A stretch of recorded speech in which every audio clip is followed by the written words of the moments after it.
ஸ்ரீமதே ராமானுஜாய நமஹ. இந்த பதிவில் நாம் பார்க்க இருப்பது நித்தியானுசந்தானத்திற்கு உகந்த சில திருவிருத்த பாசுரங்கள்.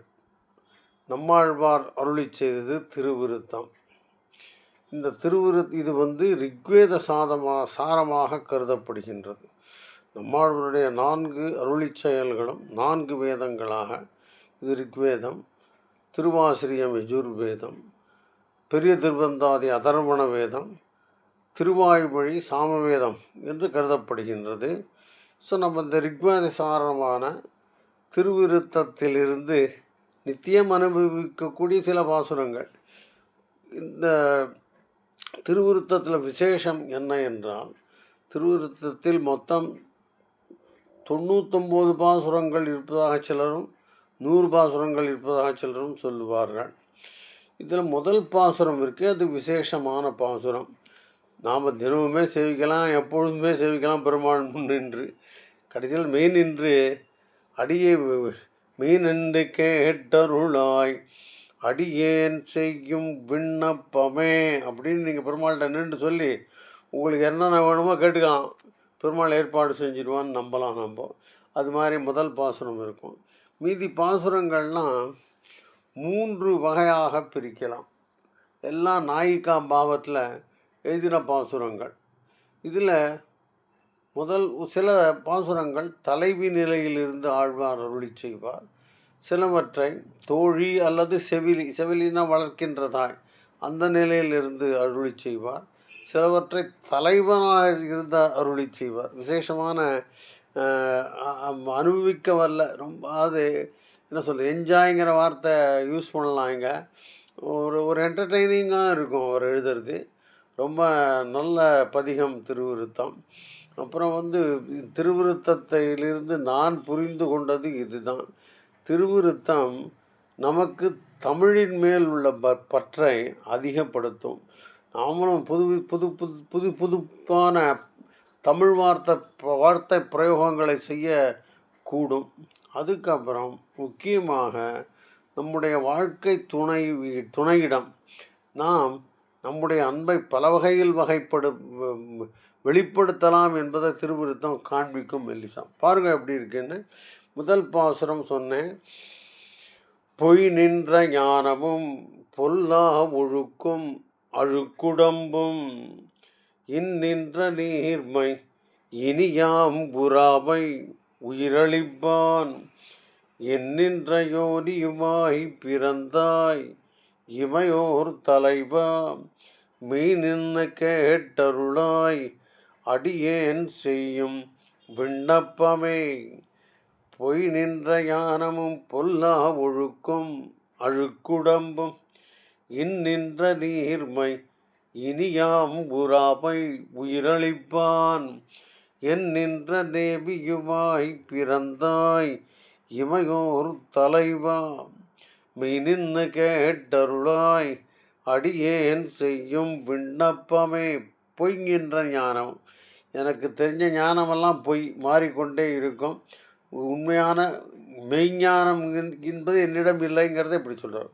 பொல்லா ஒழுக்கம், நான் ஒழுக்கம் இல்லாதவன், மோஸ்ட் இன்டிசிப்ளின்டு பர்சன். அழுக்கு உடம்பும், இந்த உடம்பே அழுக்கு தான். இந்த மாதிரி உடம்பை வச்சுட்டுருக்கிற நின்ற நீர்மை, இவ்வாறு இருக்கிற என்னுடைய இந்த தன்மை, அது பிறவி எடுத்ததால் வந்த நிலைமைன்னு புரிஞ்சுக்கலாம். இனி நாம் புறாமை, இனிமேலும் யாம் பிறவி எடுக்க வேண்டாம் என்பதற்காகவே உயிரளிப்பான், நம்மளை காப்பாற்றணும், உயிரளிப்பான், நம்மை உஜ்ஜீவ செய்வான்கிற எண்ணத்தில் பெருமாள் என்ன பண்ணறான், நின்ற யோனியுமாய் பிறந்தாய், எண்ணற்ற அவதாரங்களை எடுத்தாய். எதற்காக? நான் பிறவி எடுக்காமல் காப்பதற்காகன்னு புரிஞ்சுக்கலாம். இமையோர் தலைவா மெய் நின்று கேட்டருளாய்.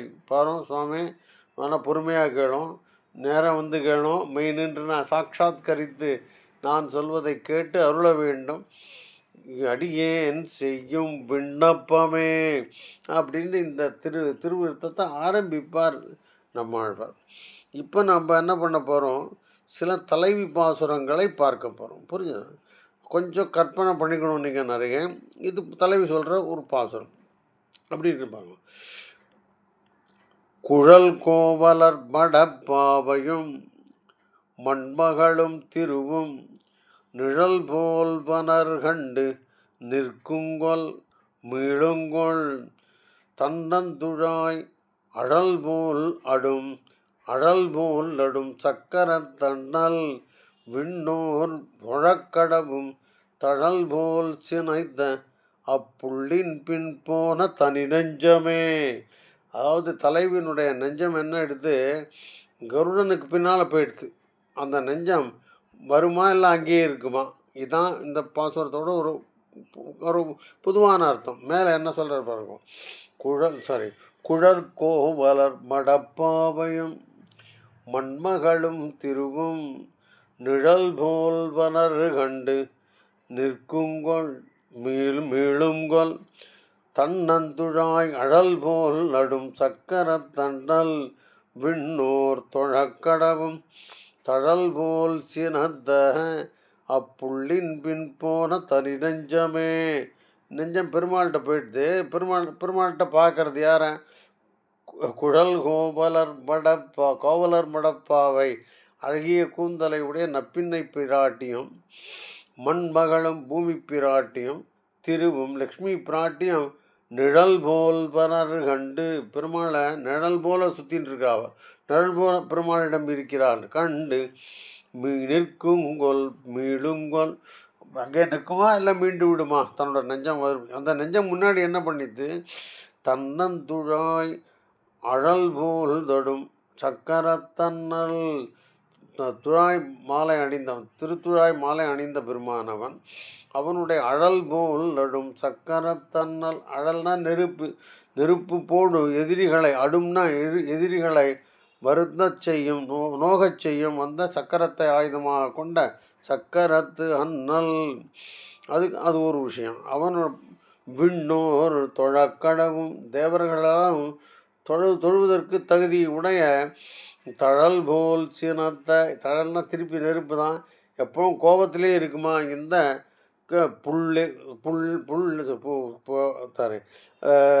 தழல் போல் சினத்த அப்படின்னா எப்பொழுதும் இந்த நெருப்பு போல கோபமாக இருக்கிற அப்புள்ளின் அந்த கருடின் பின் போன தனி நெஞ்சமே. என்னுடைய தனி நெஞ்சம் புள்ளின் பின்னால் போயிற்று. அங்கே பிராட்டியார் மூவரும் பெருமானை நிழல் போல் இருக்கிறத பார்த்துட்டு வருமா இல்லை அங்கே நின்றுடுமா? இதுதான் பாசுரம் படிக்கிறேன். குழல் கோவலர் மடப்பாவையும் மண்மகளும் திருவும் நிழல் போல் வனர் கண்டு நிற்குங்கொல் மீளுங்கொல் தன்னந்துழாய். தன்னதுன்னா துளசி மாலை அணிந்த அந்த அழல் போலடும் சக்கரத்து அண்ணல் விண்ணோ தொழக்கடுவும் தழல் போல் சினத்த அப்புள்ளின் பின் போன தனி நெஞ்சமே. தனி நெஞ்சம் முன்னவர் புள்ளே கவர்ந்தது அத்தன்னந்துழாக்கி இனி நெஞ்சம் இங்கு கவர்வது யாம் கிளம் நீ நடுவே முனிபஞ்ச பேச்சு முலை சுவைத்தான் முடி நெடுந்துழாய் பனி நெஞ்ச மாருதமே எம்மதாவி பனிப்பு இயல்வே. இனி நெஞ்சம் என்னுடைய நெஞ்சம் தனி நெஞ்சம், ரொம்ப ஃப்ரீடம். அதுக்கு ஃப்ரீயாக என்னோடய கட்டுப்பாட்டில் இல்லை அந்த நெஞ்சம். அதுபோல் புள்ளே கவர்ந்தது கருடனால் கவரப்பட்டதுன்னு புரிஞ்சுக்கலாம். தன்னந்துழாகி இனி நெஞ்சம் இங்கு கவர்வது. இந்த இடத்துல இப்போ என்னாச்சு? மிச்சம் இருக்கிற நெஞ்சம் இருக்கேன் அது திருத்துழாயினால் கவரப்பட்டது. யாம் இளம். இனி யாம் இளம்னா இனி என்னிடம் என்னுடையது என்று சொல்வதற்காக ஒரு விஷயம் இல்லை. இனி யாம் இளம். இப்படி இருக்கிற போது நீ நடுவே, நீ திடீர்னு வந்துட்ட நடுவில். யாரை சொல்கிறார் பாருங்க? நீ நடுவே மாருதத்தை சொல்கிறார், காற்றை சொல்கிறார். மாருதமே நீ நடுவே அப்படின்னு பண்ணுறது. அந்த மாருதம் என்ன பண்ணுறது? முனி பஞ்ச பேச்சு. முனினா கோபத்தோடு வந்த பூதனையினுடைய முலையை சுவைத்த அந்த பெருமானுடைய முடிசூடு துழாய், அவன் திருமுடியில் சூடி இருக்கிற துழாய், துழாயின் துளசியினுடைய வாசத்தை எடுத்துக்கொண்டு நீ நஞ்சமாருதமே, அது நஞ்சமாயிடுது. நஞ்சின்னா விஷமாய் போய்விட்டது இந்த திருத்துழாயினுடைய வாசனை. நீ நஞ்சத்துழாய் மாருதமே எம்மதாவி பனிப்பு இயல்பே. பனிப்புன்னா நடுங்கச் செய்வது, பனிப்புன்னா குளிர்னு அர்த்தம். உன்னுடைய நீ வந்து மாருதமே, நீ வந்து என்னுடைய ஆவியை நடுங்கச் செய்ய போகிறாய், அதுதானே உன்னுடைய இயல்பு அப்படின்னு சொல்கிறார். படிக்கலாமா? தனி நெஞ்சம் முன்னவர் புள்ளே கவர்ந்தது தன்னந்துழாய் இனி தன்னந்துழாய்க்கு இனி நெஞ்சம் இங்கு கவர்வது யாம் இளம் நீ நடுவே முனி பஞ்ச பேச்சு முலை சுவைத்தான் முடிசூடு துழாய் பனி நெஞ்ச மாருதமே எம்மதாவி பனிப்பு இயல்பே. பனின்னா அந்த இடத்துல குளிர்ச்சியான மாருதம். அது பெருமானுடைய திருத்துழாய் முடியில் சூடிய திருத்துழாயின் வாசனை கொண்டு வருகிறது. அது விஷம் போல இருக்கிறது. நீ என்னை மேலும் நடுங்கச் செய்வது இயல்பு தான் என்படுகிறேன். சரி. பனிப்பு இயல்பாக உடைய தன்பாடை இக்காலம் இவ்வூர் பனிப்பு இயல்பெல்லாம் தவிர்ந்து எரிவீசும் அந்தண்ணந்துழாய் பனிப்புயல் சோறும் தடங்கண்ணி மாமைத்திறத்து கொலாம் பனிப்புயல் வண்ணன் செங்கோல் ஒரு நான்று தடாவியதே. பனிப்பு இயல்பாக உடைய தன்பாடை இக்காலம் இவ்வூர் பனிப்பு இயல்பெல்லாம் தவிர்ந்து எரிவீசும் அந்தண்ணந்துழாய் பனிப்புயல் சோறும் தடங்கண்ணி மாநிறத்து கொலாம் பனிப்புயல் வண்ணன் செங்கோல் ஒரு நான்று தடாவியதே. கொஞ்சம் அங்கே இங்கேயும் அர்த்தம் பண்ணிக்கணும் நாம். இந்த அத்தண்ணந்துழாய், அந்த குளிர்ச்சியான திருத்துழாய் அணிந்திருக்கிற அந்த பனிப்புயல் வண்ணன், பனிப்புயல்னா குளிர்ச்சியான மேகத்தை போன்ற நிறத்தை உடைய பெருமானுடைய செங்கோல், அவன் நடாத்துகின்ற செங்கோல் இருக்கு, அது ஒரு நான்று இன்னைக்கு தடாவியதே வளைஞ்சு போயிடுத்தான். இப்போ அதே வளைஞ்சு போச்சு. அதுக்கு காரணம் மேலே சொல்கிறார். பனிப்பு இயல்பாக உடைய தன்பாடை, மற்றவர்களை நடுங்க வைப்பதே குளிர்ச்சியான தன்மையை உடைய அந்த குளிர்ச்சியான வாடைக்காற்று இக்காலம் இவ்வூர், இந்த சமயத்தில் இந்த ஊர்லெல்லாம் பனிப்பு இயல்பெல்லாம் தவிர்ந்து அதனுடைய குளிர்விக்கின்ற தன்மையை இழந்து எரிவீசும், நெருப்பு வீசுகிறது. இதனால தான் செங்கோல் வளைஞ்சு போயிடுது அப்படின்னு சொல்கிறார். அதுக்கப்புறம் இது இப்போ என்ன ஆயிடுதுன்னு கேட்டால், பனிப்புயல் அது வளைஞ்சுடுத்து. அங்கே அந்த செங்கோல் வளைஞ்சதுக்கு இன்னொரு காரணம், பனிப்புயல் சோறும் தடங்கண்ணி, எப்பொழுதும் கண்ணீர் விட்டு கொண்டிருக்கும் இந்த தலைவியினுடைய மாமை திறத்து கொலாம், அவளுடைய உடல் நிறத்தை கவர்வதற்காகவும் வந்து விட்டதோ இந்த பனிப்புயல்னு அர்த்தம். இப்போ தான் செங்கோல் வளைந்து விட்டது. இப்போ 2 காரியம் பண்ணுறது. குளிர்ச்சியான தன்மையுடைய தன்பாடை தன்னுடைய குளிர்விக்கும் தன்மையை இழந்து எரிவீசி கொண்டிருக்கிறது. அதற்கு மேலும் என்னுடைய தலைவியின் உடல் நிறத்தை கவர்வதிலும் ஈடுபட்டிருக்கிறது. அதனால் செங்கோல், பெருமானுடைய செங்கோல் வளைந்து விட்டதோ அப்படின்னு தான் பாசனம் படிக்கலாம். பனிப்பு இயல்பாக உடைய தன்பாடை இக்காலம் இவ்வூர் பனிப்பு இயல்பெல்லாம் தவிர்ந்து எரிவீசும் தன்னந்துழாய் பனிப்புயல் சோறும் தடங்கண்ணி மாமை திறத்து, மாமைன்னா உடல் நிறம், மாமை திறத்து கொலாம், அதாவது அந்த நிறத்தை மாற்றத்தில் இருக்குதுன்னு புரிஞ்சுக்கலாம்.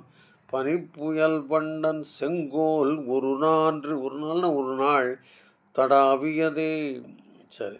ஞாலம் பனிப்ப செறித்து நன்னீரிட்டு கால் சிதைந்து நீலவல்லேறு பொறா நின்ற வானம் இது.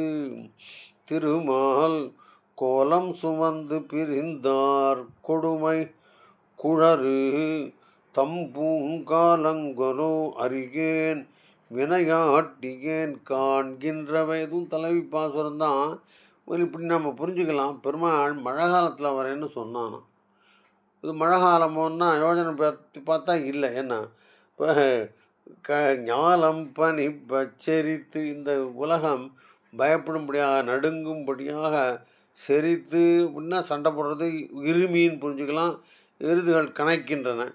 நீரிட்டு தன்னுடைய உடம்புலேருந்து வேர்வையெல்லாம் விழும்படியாக கால் சிதைந்து சண்டை போடுறதுக்கு முன்னாடி காலெல்லாம் உதச்சிக்கும் பாருங்க 2 காளை மாடுகள். அதை கற்பனை பண்ணிக்கோங்க. அவைகள் கனைக்கின்றன, உலகம் நடுங்குகிறது. அப்புறம் உடலிலிருந்து வேர்வை விழுகிறது. அதுக்கப்புறம் காலை பின்னாடி உதச்சின்னு சண்டைக்கு போகிறது. கால்கள் சிதைந்து நீல வல்வேறுகள், நீல கலரில் இருக்கிற வலிமையான ஏறுகள், வேற ஒன்றும் இல்லை, ஆகாசத்தில் இருக்கிற மேகங்கள்.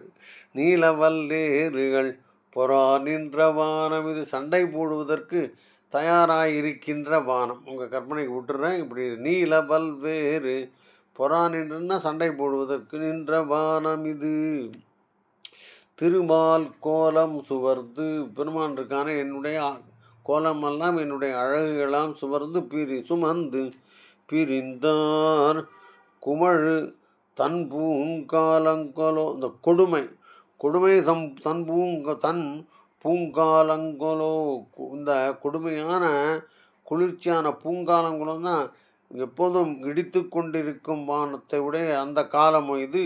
அறியேன் எனக்கு தெரியவில்லையே. வினையாட்டியேன் பெரிய வினைகளை உடைய நான் காண்கின்றவை நான் பார்க்கிறேன். இப்படி பிரியர்களுக்கு பெருமான் மழை காலத்தில் திரும்பி வருகிறேன் என்று சொன்னான். இவளோடு இணைந்திருந்து இவளுடைய அழகையெல்லாம் பறித்து கொண்டு சென்று விட்டான். அப்பொழுது மேலே இடிக்கிறது. அது எப்படி இருக்குன்னா 2 நீலகீர்கள், நீல கலரில் இருக்கிற 2 காளைகள் சண்டை போட தயாராகி கொண்டிருக்கின்றன. இது மழை காலமோ தெரியலையே எனக்குன்னு பாசனம் முடியுது. படிக்கலாம். ஞாலம் பனிப்ப செரித்து நன்னீரிட்டு கால் சிதைந்து நீலவல்லேறு பொறா நின்ற வானம் இது. திருமால் கோலம் சுமந்து பிரிந்தார் கொடுமை குழறு தம்பூங்காலங்கொலோ. குழறுன்னா இடித்து கொண்டிருக்கிறேன், சத்தம் போடுற காலம். வினகேட்டியேன் காண்கின்றவே. இதுவும் தலைவி பாசுரம்.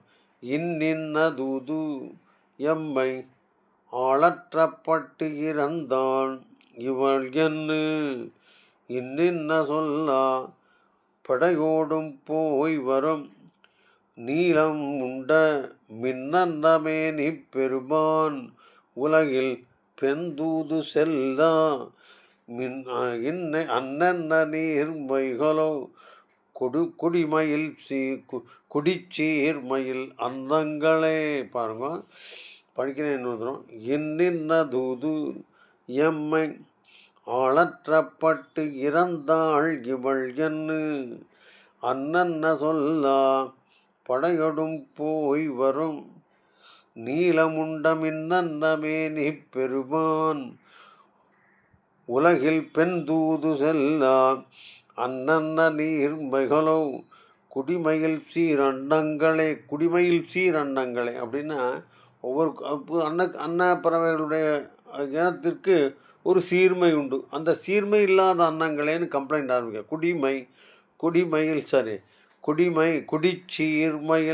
குடிச்சீர்மை உங்கள் குலத்துக்குரிய அந்த நல்ல பண்புகள் இல்லாத அன்னங்களே அப்படின்னு ஆரம்பிக்கிறார். என்ன ஆரம்பிக்கிறோம்? இன்னின்ன தூது எம்மை ஆளற்றுப்பட்டு இறந்தாள் இவள் என்று. அதாவது தலைவி தூது அனுப்பியிருக்கிறாள் அன்னப்பறவைகளை. ஆனால் அந்த அன்னப்பறவைகளை என்ன நினச்சிட்டுருக்குன்னா ஆளற்றப்பட்டு இறந்தாள். இவளுக்கு வேறு யாரும் இல்லை, இவளை காப்பாற்றுறதுக்கு வேறு ஒருத்தரும் இல்லை, ரொம்ப பரிதாப நிலையில் இருக்கிறாள். அப்படிப்பட்டவள் நம்மை வேண்டிக் கொள்கிறாள் என்று நீங்கள் என்ன நினச்சிவிட்டீங்க? இந்த தூது இந்த மாதிரி இந்த தூது இந்த சுவாமிகிட்ட போ, இதை சொல்லு அப்படின்னு அனுப்பிச்சேன் அவங்கள. அன்னன்ன தூது சொல்ல.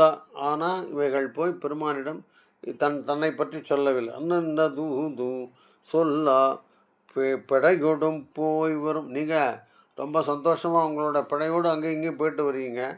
நான் சொல்கிற தூதை யார் பெருமானிடம் போய் சொல்லவில்லை.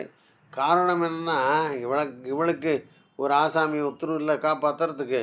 இவளுக்கு அதனால் நம்ம போய் வேண்டிக் கொண்டால் இவளுக்காக போய் சொல்லணும் அப்படின்னு அந்த அன்னப்பறவைகள் இருக்கான். நீலமுண்ட மின்னன்னமே நீ பெருமான் உலகில் நீலமுண்டனா நீல கலரில் இருக்கிற மின்னன்ன அப்படின்னா மின்னலை போர்னு சொல்லிக்கின்ற திருமேனியுடைய பெருமானுடைய உலகில் பெண் தூது செல்லா. பெண்கள்லாம் தூது அனுப்பக்கூடாது. அதான் பின் தூது செல்லா அன்னன்ன நீர்மைகளோ. ஆமாம், இதான் இது என்ன நீர்மை, இது என்ன தன்மை?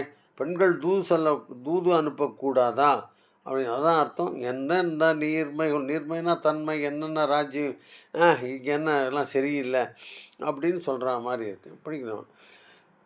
இன்னன்ன தூது எம்மை ஆளற்றப்பட்டு இறந்தாள் இவள் என்ன அன்னன்ன சொல்லாக படையொடும் போய் வரும் நீலமுண்டம் இன்னன்ன மேனி பெருமான் உலகில் பெண் தூது செல்லா என்னென்ன நீர்மைகளோ குடிமை சீர்மையில். நல்லா படித்தோம். குடிச்சீர்மையில் அப்படின்னு படித்தோம். குடிமை கிடையாது, குடிச்சீர்மையில் அன்னங்களே அப்படின்னு. அப்படி அடுத்த பாசனமா மேகங்களோ உரையீர் திருமால் திருமேனியுக்கம் யோகங்கள் உங்களுக்கு எவ்வாறு பெற்றீர் உயிரளிப்பான் மாகங்களெல்லாம் திரிந்து நன்னீர்கள் சுமந்து நுந்தம் ஆகங்கள் நோக வருந்தும் தவமாம் அருள் பெற்றதே. படிங்க.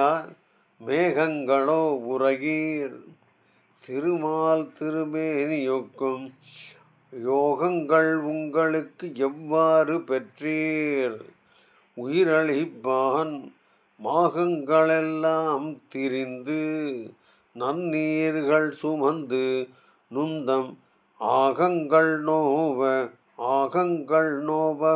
வருந்தும் தவமாம் அருள் பெற்றதே. முதல்ல ஒரு கேள்வி கேட்குறார், அப்புறம் பதிலும் கிடச்சிடுது. இது தலைமை பாசனம். என்ன அர்த்தம் புரியுதுன்னு நினைக்கிறவங்களுக்கு. மேகங்களோ உரையீர், மேகங்களே சொல்லுங்கள். திருமால் திருமேனியுக்கும் பெருமானுடைய திருமேனியை ஒத்திருக்கிற யோகங்கள், அந்த யோகம் உங்களுக்கு எவ்வாறு பற்றி எப்படி கிடைத்தது அப்படின்னு கேட்டுவிட்டார். அப்புறம் பதிலே இவரே சொல்கிறார். உயிரிழைப்பான், உலகத்தில் உள்ள உயிர்களை எல்லாம் காப்பதற்கு என்று மாகங்களெல்லாம் திரிந்து, மாகம்னா ஆகாசம், இருக்கிற ஆகாசத்துலலாம் திரிந்து, மாகங்களெல்லாம் திரிந்து நன்னீர்கள் சுமந்து, நல்ல நீரை சுமந்து கொண்டு இந்த ஆகாசத்துலலாம் திரிகிறீர்கள் நீங்கள். திரிந்து நுந்தம் ஆகங்கள் நோக, உம்முடைய ஆகம்னா உடம்புகள், உன்னுடைய உடம்புகள்லாம் வருந்தும்படியாக வருந்தும் தவமாம் நீங்கள் வருத்தி கொண்ட அந்த தபசு தானோ இந்த அருள் பெற்றதை. இந்த அருள் உங்களுக்கு கிடைத்தது. என்ன அருள்? பெருமானுடைய திருமேனியை ஒக்கும் வண்ணத்தை உடைய அந்த தன்மை. படிக்கலாம். நீங்கள் மேகங்களோ உரையீர் திருமால் திருமேனியொக்கம் யோகங்கள் உங்களுக்கு எவ்வாறு பெற்றீர் உயிர் அளிப்பான் மாகங்களெல்லாம் திரிந்து நன்னீர்கள் சுமந்து நுந்தம் ஆகங்கள் நோக வருந்தும் தவமாம் அருள் பெற்றதே. இதுவும் தலைவி பாசுரம்தான்.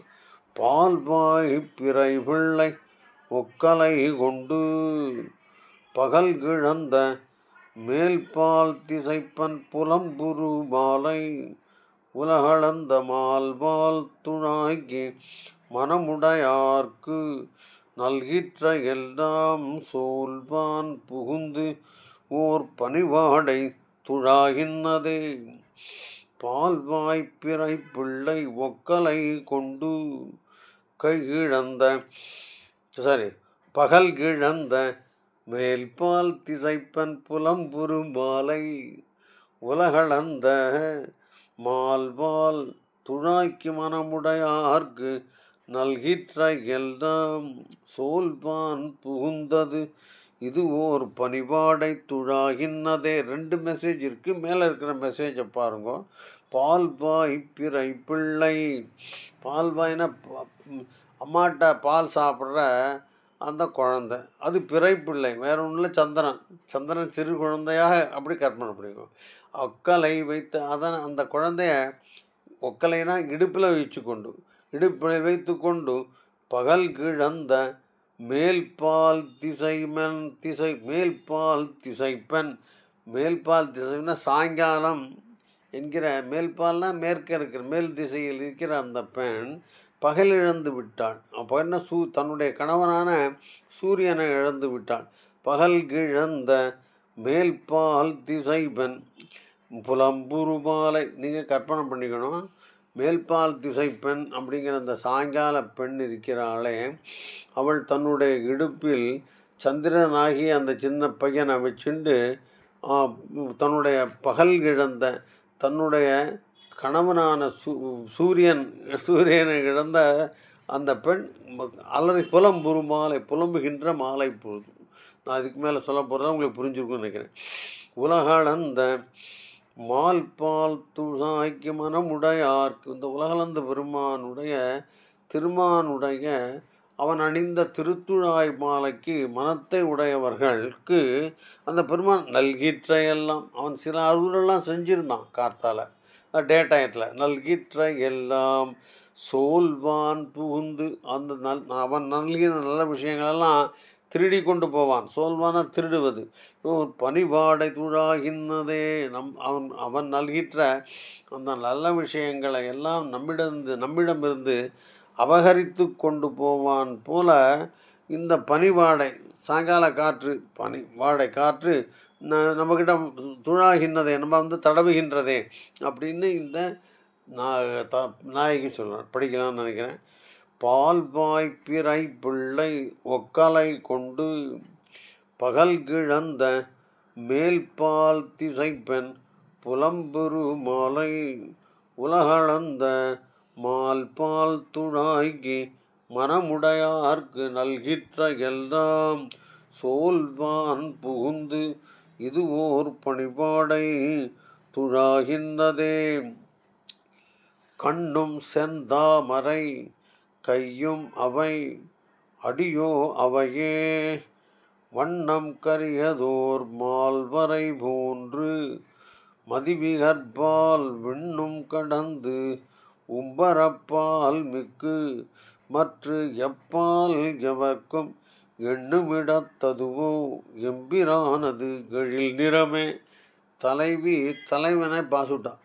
பார்த்து அவனுடைய அழகை பார்த்து ரொம்ப ஆச்சரியப்படுறான். எப்படி ஆச்சரியப்படுறான்? கண்ணும் செந்தாமரை, கண்ணு செந்தாமரை மாதிரி இருக்குது. கையும் அவையே, கையும் கூட அடைட அதுவும் செந்தாமரை மாதிரி தான் இருக்குது. கையும் அவை அடியோ அவையே, திருவடிகளும் அவையே அதே செந்தாமரை தான். ஆனால் வண்ணம் மாத்திரம் வண்ணம் கரியதோர் மால்வரை போன்று. பெருமானுடைய திருமேனியினுடைய நிறமும் எப்படி இருக்குது? பெரிய கரிய மலை போல் இருக்கு. பச்சைமா மலை போல்னு சொன்னார் அவர் தொண்டரடி பொடியாழ்வார். இவர் சொல்கிறார் கரிய மால்வரை, பெரிய கருப்பான மறை போல் இருக்கிறது. மதிவிகற்பால், நம்முடைய மதின்னா நம்முடைய அறிவினுடைய பெருசாக போயிட்டே இருக்கு. மதிவிகற்பால் விண்ணும் கடந்து, நம்முடைய எண்ணத்தை எல்லாம் கடந்து விண்ணையும் போயிடுத்தது. விண்ணும் கடந்து உம்பரப்பால் மிக்கு, தேவர்களையும் தாண்டி மற்ற எப்பால் எவர்க்கும், யாருக்குமே எப்பால் எவருக்குன்னா எந்த பொழுதும் எவருக்கும் எண்ணுமிடத்ததுவோ, பெருமை எண்ணுமிடத்துவனா என்னத்தான் முடியுமோ அப்படின்னு அவளுடைய கற்பனைக்கு அப்பாற்பட்டது.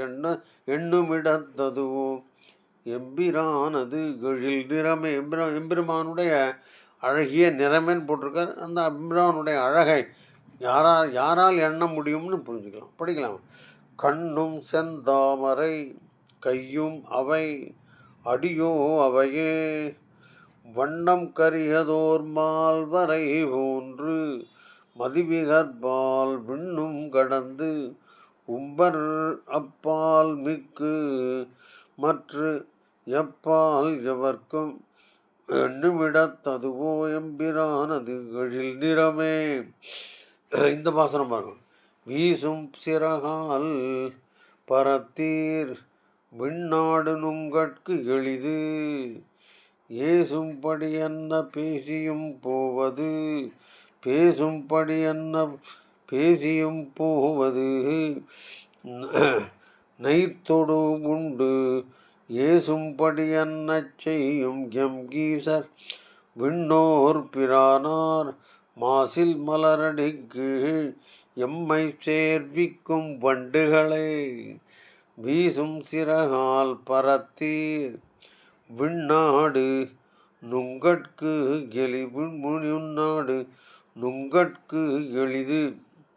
அதுதான் பேசும்படி என்ன பேசியும் போவது நெய்தொடு உண்டு ஏசும்படி என்ன செய்யும் எம் கீசர் விண்ணோர் பிரானார் மாசு இல் மலரடிக்கு எம்மை சேர்விக்கும் வண்டுகளே. வண்டுகள்கிட்ட பேசுகிறா தலைவி. வீசும் சிறகால் பரத்தீர் படபடான்னு அடிச்சுட்டு இருக்கேன், சிறகனால் பறக்கிறீர்கள். விண்ணாடு நுங்கட்கு எளிது பறந்து போகிறதுனால நீங்கள் உங்களுக்கு மேலே போகிறது ரொம்ப சுலபம், பரமோதம் செல்வது ரொம்ப சுலபம் அப்படின்னு. விண்ணாடு உங்கட்கு ஏன்னா ஏற்கனவே பறந்துட்டு இருக்கீங்க, நீங்கள் ஆகாசத்தில் இருக்கேன், அதனால் அங்கேருந்து பரமத்துக்கு போயிடலாம் அப்படின்னு. பேசும்படி என்ன பேசியும் போவது அதே சமயத்தில் நல்ல விஷயங்களாக பேசிட்டு போங்க. பேசும்படி என்ன எப்படி பேசணுமோ அந்த மாதிரி பேசி போவது அப்படின்னு சஜஸ்ட் பண்ணுறான். அப்புறம் நெய்தொடு உண்டு ஏசும்படி என்ன செய்யும் எம் கீசர் நெய் தான் இல்லை வெண்ணையும் திருடி உண்டு ஏசும்படியாக மற்றவர்களால் ஏசப்படும்படியான காரியங்களை செய்யும் கம்பீசர் எம்முடைய பெருமான். விண்ணோர் பிரானார் தேவாதி தேவனுடைய மாசில் மலரடிக்கு மாசில்னா குற்றமில்லாத அந்த பெருமானுடைய தாமரை போன்ற திருவடிகளுக்கு சேர்விக்கும் வண்டுகளே எம்மை சேர்விக்கின்ற வண்டுகள். அது ஆச்சாரியன் மாதிரி நான் காரியத்தை செய்கிறது வண்டுகள். அந்த வண்டுகள்கிட்ட சொல்கிற தலைவி சிறகெடுத்து படிக்கிறீர்கள், விண்ணாடு செல்வது உங்களுக்கு சுலபம், நல்ல விஷயமாக போய் சென்று போங்கோ அப்படின்னு சொல்கிறேன். அப்படின்னு படிச்சுட்டா உங்களுக்கு புரியும் நினைக்கிறேன். சிறகால் பரத்தீர் விண்ணாடு நுங்கட்கு எளிது பேசும்படி அன்ன பேசியும் போவது நெய்தொடு உண்டு ஏசும்படி என்ன செய்யும் எம் ஈசர் விண்ணோர் பிரானார் மாசில் மலரடிக்கு எம்மை சேர்விக்கும் வண்டுகளே. இருக்கார் மொழியால் நெறிகிழக்காமை உலகளந்த திருத்தாளினை நிலத்தேவர் வணங்குவர் யாமும் அவா ஒருக்கா வினையொடும் எம்மொடும் நொந்து கனியின்மையின் கருக்காய் கடிப்பவர் போல் திருநாமச் சொல் கற்றோமே. இருக்கார் மொழியால் நெறிகிழுக்காமை உலகளந்த திருத்தாளினை நிலத்தேவர் வணங்குவர் யாமும் அவா ஒருக்கா வினையோடும் எம்மொடும் நொந்து கனியின்மையின் கருக்காய் கடிப்பவர் போல் திருநாமச் சொல் கற்றனவே. நாங்களும் பெருமானுடைய திருநாமங்களை கற்றுக்கொண்டு விட்டோம் அப்படின்னு சொல்கிறார். மேலே என்ன எழுதியிருக்கார் பாருங்க. இருக்கார் மொழியால் ரிக்வேதம்னு சொல்லுவோம் நம்ம. அப்போ இருக்காருன்னா வேத மொழின்னு புரிஞ்சுக்கலாம். வேத மொழியால் நெறி இழுக்காமை என்னென்ன ஆச்சாரம் உண்டோ அதெல்லாம் ஒழுங்காக பண்ணிகிட்டு இருக்கிற உலகளந்த திருத்தாளினை இந்த உலகத்தை அளந்த அந்த திருவடி இணைகளை நிலத்தேவர் வணங்குவர். பூமியில் இருக்கிற நிலத்தேவர்னா பூமியில் இருக்கிற நல்லவர்கள், இந்த பூமியில் இருக்கிற அந்தணர்கள், வேதம் தெரிந்தவர்கள், நல்வழி நிற்பவர்கள், அதான் நிலத்தேவர். அவர்கள் வணங்குவார்கள். அதை பார்த்தோம் நாங்கள். யாமும் அடட நாம் கூட எதாவது பண்ணலாம் போல் இருக்கேன்னு தோணித்து எங்களுக்கு. அவா ஒருக்கா எங்களுடைய ஆசை விடலை. அந்த பெருமாளை இது மாதிரி நிலத்தேவர்கள்லாம் வணங்குகிறார்கள், நாமும் சென்று வணங்குவோம் அப்படிங்கிறது ஆசை இருந்தது, பெருசாக வந்தது. இருந்தாலும் வினைகொடும் எம்மோடும் நொந்து வினைகொடும், நாம் செய்த பாவங்களை எல்லாம் நினச்சிட்டோம். எம்முடுன்னா எம்முடைய அறிவில்லாத்தனத்தை, அஜ்ஞானங்கள், இதையெல்லாம் சேர்ந்து நொந்து வருத்தப்பட்டுட்டோம். அதெல்லாம் பண்ண முடியாதியா, அவர்கள்லாம் ரொம்ப டிசிப்ளின்டு பீப்புள், அவனுடைய எண்ணமெல்லாம் உயர்வாக இருக்கும். அந்த மாதிரி ஞானமும் அந்த மாதிரியான மனப்பக்குவமும் நமக்கு இல்லை என்று நாங்கள் வருத்தப்பட்டுருந்து கனியின்மையின், கனி தான் பழம் கிடைக்கலை, பழம் இல்லாததுனால கருக்காய் கடுப்பவர் போல், கருக்காய்னா ஏதோ ஒரு காயை கடிக்க வேண்டியது, இன்னும் பழமாகலை, அது பழமாகவும் ஆகாது. அப்படிப்பட்ட ஏதோ ஒரு பயனில்லாத ஒரு காயை நான் கடிப்பவர் போல் திருநாமச்சொல் கற்றனவே, பெருமானுடைய திருநாமங்களை நாங்கள் கற்றோம் அப்படின்னு சொல்கிறார். படிக்கலாம். இருக்கார் மொழியால் நெறி இழுக்காமை உலகளந்த திருத்தாளினை நிலத்தேவர் வணங்குவர் யாமும் அவாபொருக்கா வினையொடும் எம்மொடும் நொந்து. இந்த வினையோடும் எம்மொடும் எங்களுடைய பாவங்களை நினைந்து எங்களுடைய அஞ்ஞானத்தை நொந்துன்னு புரிஞ்சுக்கலாம். கனியின்மையின் கருக்காய் கடிப்பவர் போல் திருநாமச்சொல் கற்றனவே. சரி. சூழ்கின்ற கங்குல் சுருங்கா இருளின் இருந்திடிம்பை போழ்கின்ற திங்களம்புள்ளையும் போழ்க துழாய் மலர்க்கே தாழ்கின்ற நெஞ்சத்து ஒரு தமியாட்டியேன் மாமைக்கு இன்று வாழ்கின்றவாறு இதுவோ வந்து தோன்றிற்று வாலியதே. சூழ்கின்ற கங்குல் சுருங்காயிருளின் இருந்திணிம்பை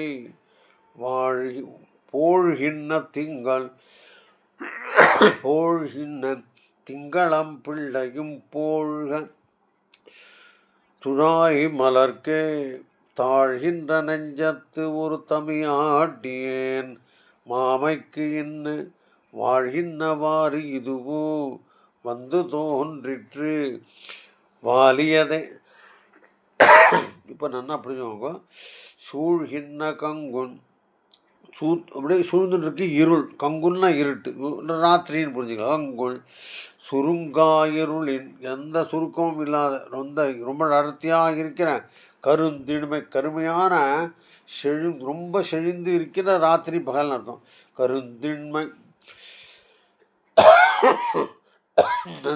நள்ளிருள், அதை போழ்கின்ற திங்களம் பிள்ளையும், அந்த இருளை போக்குகின்ற திங்களரும் பிள்ளையும், சந்திரப்பிறை திங்களரும் பிள்ளையும் போழ்க, அதுவும் அழிந்து போகட்டுங்கிறாங்க. அதாவது இருட்டை போக்குகின்ற திங்களும் அழிந்து போகட்டும்னு சொல்கிறா தலைவி. ஏன்னு கேட்டால், துழாய் மலர்க்கே, பெருமானுடைய திருவடியில் மார்பில் அணிந்த அந்த திருத்துழாய் மலர் மாலைக்கு தாழ்கின்ற நெஞ்சத்து, அதற்காக வருத்தப்பட்டுகின்ற ஆசைப்பட்டு கொண்டிருக்கிற ஒரு தமிழ்நாட்டினா ஒரு அடிமையான நான் மாமைக்கு, அப்படிப்பட்ட என்னுடைய மாமைக்கு உடல் நிறத்துக்கு இன்னு வாழ்கின்றவாறு இதுவோ, இது இந்த உடல் நிறத்தை காப்பாற்றப் போகிறதா, வாழ்கின்றவாறு இதுவோ வந்து தோன்றிற்று. இந்த சந்திரன் என்னுடைய உடல் நிறத்தை காப்பது மாதிரி வந்து தோன்றிற்று. ஆனால் அது உடல் நிறத்தை எடுத்துக்கொள்ளப் போகிறது. ஒன்றிற்று வாலியதே. வாலியதேனா வலிமை மிக்கதான். வலிமை மிக்க அந்த இளம் சந்திரன் இருளை போக்குகின்ற பிறை வந்து தோன்றிற்று. ஆனால் அது என்னுடைய உடல் நிறத்தை கவரக்கூடியது. ஆகினால அதுவும் போழ்க, அதுவும் வேண்டாம் எனக்குன்னு பாசுரத்தை முடிக்கிறார். படிக்கலாம். சூழ்கின்ற கங்குன் சுருங்காயிருளின் கருந்திணிம்பை போழ்கின்ற திங்களம் பிள்ளையும் போழ்க துழாய் மலர்க்கே தாழ்கின்ற நெஞ்சத்து ஒரு தமியாட்டியேன் மாமைக்கு என்ன வாழ்கின்றவாறு இதுவோ வந்து தோன்றிற்று வாலியதே. தையல் நல்லார்கள் குழாங்கள் குழிய குழுவினுள்ளும் ஐய நல்லார்கள் குழிய விழவினும் அங்கங்கு எல்லாம் கைய பொன்னாழி வெண் சங்கொடும் காண்பான் அவாவு மன்னான் மைய வண்ணா அணியே முத்தமே எந்தன் மாணிக்கமே. பாப்போம். தையல் நல்லார்கள் குழாங்கள் குழிய குழுவினுள்ளும் ஐய நல்லார்கள் குழிய விழவினும் அங்கங்கு எல்லாம் கைய பொன்னாழி வெண்சங்கொடும் பொன்னாழி வெண்சங்கொடும் காண்பான் அவா உவன்னான் மையவண்ணா மணியே முத்தமே எந்தன் மாணிக்கமே. பெருமாளை விதவிதமாக கூப்பிடுறார். மையவண்ணா அப்படின்னு சொல்கிறார். கருமையான நிறத்தையுடைய பெருமானே, மணியே, மணின்னா மணி போன்றவனே, முத்தமே, முத்து போன்றவனே, முத்துக்கள் போன்றவனே, எந்தன் மாணிக்கமே அப்படின்னு பெருமாள்கிட்ட சொல்கிறார். என்ன சொல்கிறார் பாருங்க. தைய நல்லார்கள் குழாங்கள் குழிய குழுவினுள்ளும் தைய நல்லவர்கள் நல்ல பெண்மணிகள் சேர்ந்திருக்கிற அந்த கோஷ்டியிலும் ஐய நல்லார்கள் குழிய விழவினும் அதே மாதிரி ஐய நல்லார்கள் அப்படின்னா எந்த ஐயம்னா சந்தேகம்லாம் அப்படின்னு சந்தேகங்களெல்லாம் மற்ற அறிவிற் சிறந்த அந்த நல்லார்கள் சேர்ந்திருக்கிற அந்த விழாவிலும் அவர்கள் குழுமி இருக்கிற அந்த விசேஷங்களிலும் விழாக்களிலும் அங்கு எல்லாம் அங்கங்கெல்லாம் உன்னை காண்பான் உன்னை பார்ப்பேன் என்று நான் ஆசைப்படுவேன். யாரை? பெருமாளை. கைய பொன்னாழி வெண்சங்குடம் கையில் சக்கரத்தோடும் சங்கினோடும் உன்னை காண ஆசைப்படுவேன். அவாவுவன்னா ஆசைப்படுவேன் நான். அதான் அர்த்தம் வருது. யார்கிட்ட? நல்ல பெண்மணிகள் இருக்கிற கோஷ்டியிலும் அறிவார்ந்தவர்கள் இருக்கின்ற அந்த விழாவிலும் கையில் சக்கரத்தோடும் காட்சி தரிக்கின்ற பெருமானே உன்னை காண்பதற்கு நான் ஆசைப்படுவேன்.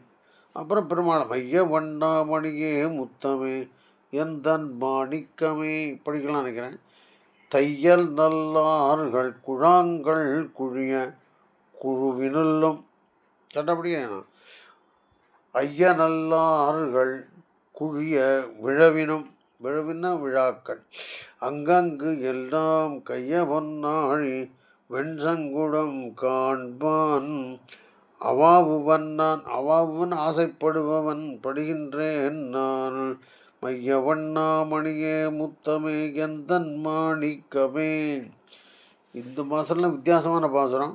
யாதானும் பூரா கையில் புக்கு அங்கா புண்டும் ஆப்பு அவிழ்ந்தும் மூதாவியில் தடுமாறும் உயிர் முன்னமே அதனால் பாதானும் பற்றி நீங்கும் விரதத்தை நல்வீடு செய்யும் மாதாவினை புதுவை திருமாலை வணங்குவனே. இது தலைவி பாசுரம்னு வச்சுக்கலாம், இல்லை நமக்கான பாசுரங்கள்னு புரிஞ்சுக்கலாம். பாருங்க. யாதானும் ஓராக்கையில் புக்கு அங்கா புண்டும் ஆப்ப விழுந்தும் மூதாவியில் தடுமாறும் உயிர் முன்னமை அதனால் யாதானும் பற்றி நீங்கும் விரதத்தை நல்வீடு செய்யும் மாதாவினை புதுவை திருமாலை வணங்குவன்.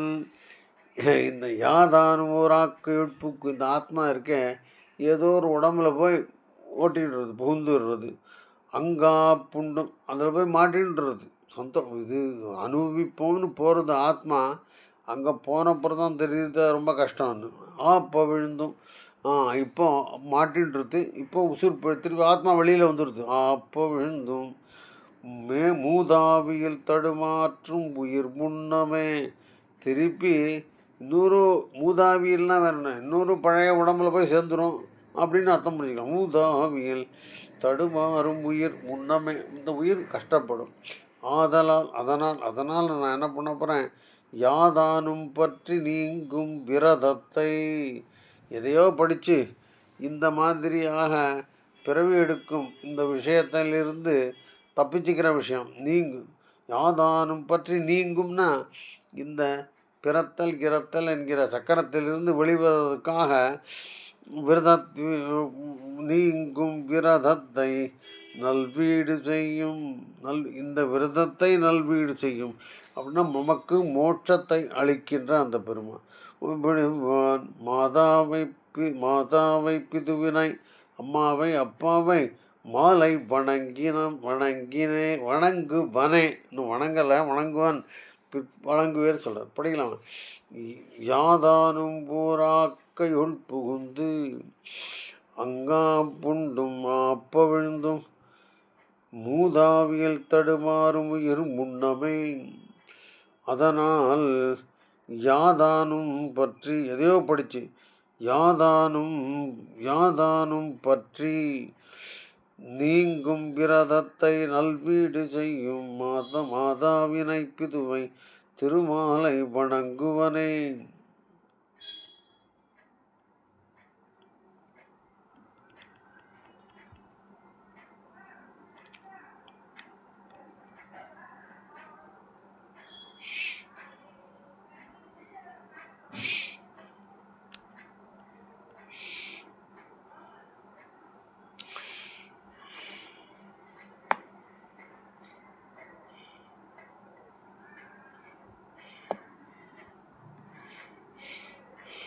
கொஞ்சம் வரும்.